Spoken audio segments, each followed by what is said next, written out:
What's up, guys? It's Flossin. So, a couple weeks back, I made a tier list video with two other content creators, Soul and EO. And in that video, we all decided to rate S-Rank Anby at tier 1.5, below a lot of other agents most people would probably put her above. And since then, I've been getting a lot of comments and DMs. Flossin, why did you rate Anby so low? Do you just not like her? Is she really that bad? What's going on with Samby? So I thought, why not just sit down and get my thoughts out? Because not only do I believe that Samby is the worst limited agent to ever release, but I've also got some frustrations with her that I haven't really talked about publicly. So today, we're going to be talking about Anby yet again. Her atrocious gameplay mechanics, O-Ball Squad and Aftershock, and where I think she stands against her current and future competition. If you guys enjoy discussion videos like this and you want to see more, be sure to drop a like and subscribe. It's completely free and lets me know that you enjoy this type of content. Now, with formalities out of the way, let's talk games. Alright, like I said, Anby is terrible. Well, not my goat A-Rank Anby, of course. She's the best, little cutie pie. But S-Rank Anby? Yeah, this bitch is terrible. And before you start typing, no, this isn't about her raw damage output. At least, not yet. I mainly want to talk about her core gameplay and why she literally holds herself back from being good. And the first thing I have to highlight is her special attack, Thunder Smite. So, for those who don't know, Thunder Smite triggers after Anby dashes 3 times against an enemy with White Thunder. Basically, her 3 marks, right? On paper, fine, it's cool.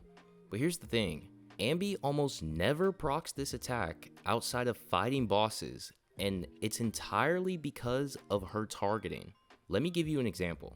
Say you take Anby into Shiyu defense, and the first half has 3 to 4 mobs that you have to clear before you actually get to the boss. So when Anby applies these marks to her enemies, you'd think she'd focus the first one that she dashed into so she can trigger Thunder Smite.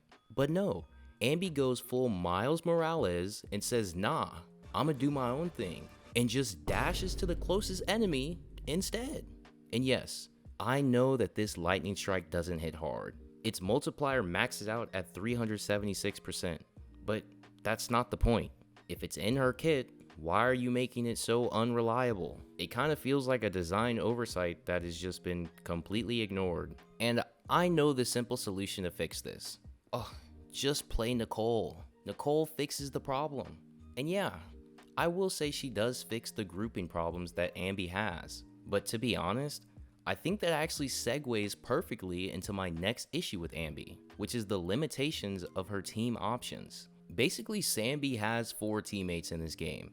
Trigger, Pulchra, Astriao, and Nicole. That's it.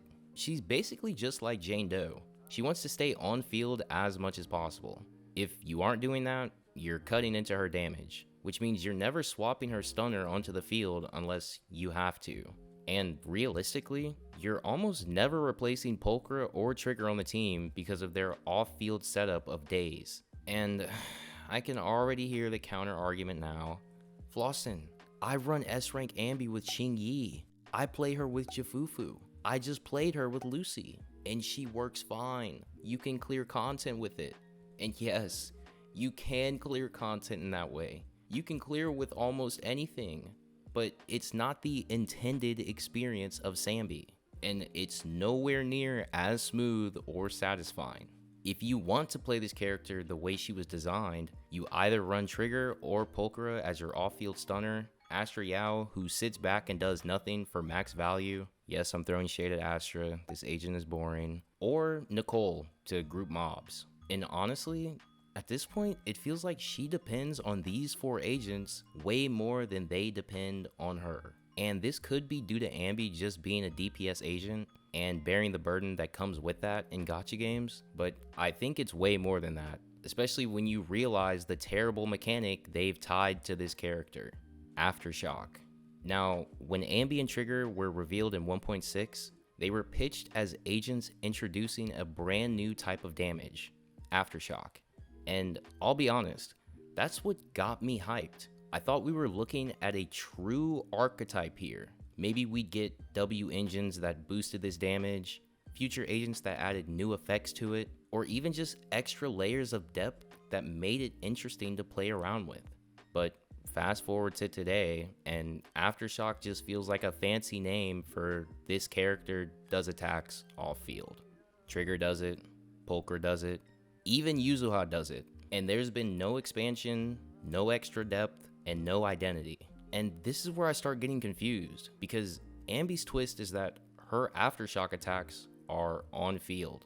So wait, is Aftershock supposed to be a completely different type of damage? Or is it shorthand for this character has an off-field attack? Because if it's the latter, then what the hell is Anby doing here? It's like they tried to make her part of this new mechanic, but in the process, they made her feel completely disconnected from the rest of the agents that have it. And we even got a dedicated disk drive set for Aftershocks, so clearly they wanted it to be a thing, but then they just dropped it and walked away. And the most painful part about this is this dead-end mechanic is of course tied to Obol Squad, or I guess New Eridu Defense Force now. So instead of being excited when a new Defense Force agent drops, now I'm just sitting here like, oh great, another Aftershock character that's probably going nowhere. Honestly, I've reached the point where I just want to stay away from agents with this mechanic, because the devs haven't shown that they're willing to flesh it out. And it sucks, because I wanted this to be one of the most fun and unique archetypes in the game. But right now, it just feels like wasted potential. And unfortunately, S-Rank Anby is kind of just stuck in the middle of it. Now, if it were just gameplay issues, that would be one thing. But her competition, yeah, that's where things start to really look bad. Just take Yanagi, for example. She's basically the opposite of Anby. She's got a clear archetype, tons of viable teammates, and her kit actively helps her reach her goal, proccing polarity disorder. She's versatile, valuable, and has only grown stronger since her release. And then when I look at Anby compared to Yanagi, I just can't help but feel bad for this character. There's just no way that she can compare to Yanagi in any way outside of, if you like Anby, pull for Anby. Let's also keep in mind that Yanagi came out before Anby in patch 1.3. So honestly, if you were someone who chose to play meta over waifu, there was literally no reason to pick up Anby when she came out. And that's just her current competition. Her future competition is where it gets even worse. Now, I'm not usually one to dive into leaks, okay? I like being surprised. But based on the rumors that I've heard, Seed, in her current beta, not only outperforms Anby, but she also uses all of Anby's best teammates in 2.2. And on top of that, she's in the same faction as Anby. Like, hello? This feels exactly like what happened with Evelyn and Soldier 11. Except Soldier 11 is not a limited agent, so it was a pill I was able to swallow. But Anby is a limited agent, and the idea of her getting replaced barely 4 patches later is kind of wild to me. I went to hard pity for this agent. I pulled her W engine, I pulled her best teammate, and I pulled their W engine as well. All for her to just be replaced by another electric DPS who uses all of her best teammates. Wow, man, that's amazing. And I can already hear the comments now. Flossin, just skip Seed. You don't need Seed. But guys, honestly, I do need Seed. I need Seed probably more than any other character in this game. Why? Because S-Rank Anby has been completely abandoned. What is the point in running this agent after everything we've just talked about? She's clunky, her kit holds her back, she barely has teammates. Aftershock is an archetype that has been abandoned pretty much. An agent that came out before her is outshining her, and soon enough, a future agent in her same faction will be doing the same. So yeah, on paper, I don't need Seed. But from what the game has shown me, it feels more like I don't need Anby. At least, not until Seed arrives.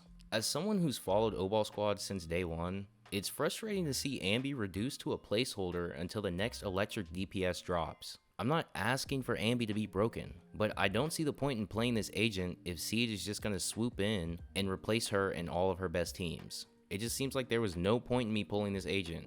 And honestly, S-Rank Anby has started to become my biggest regret in Zenless Zone Zero.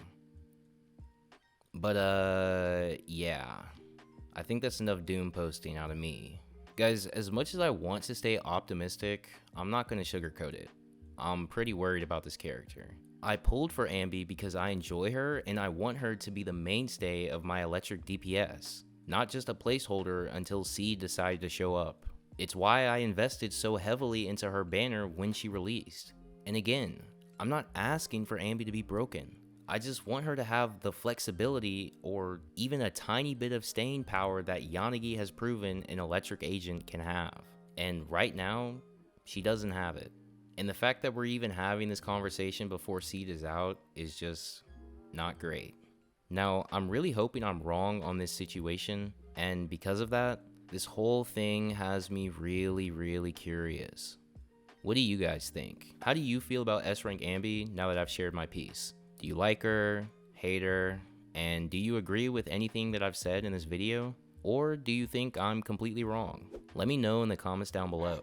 Also, big thank you to all of my server boosters and YouTube members. You guys are the ones that make these videos possible, so thank you. But until next time, happy gaming, and may your pulls be ever in your favor.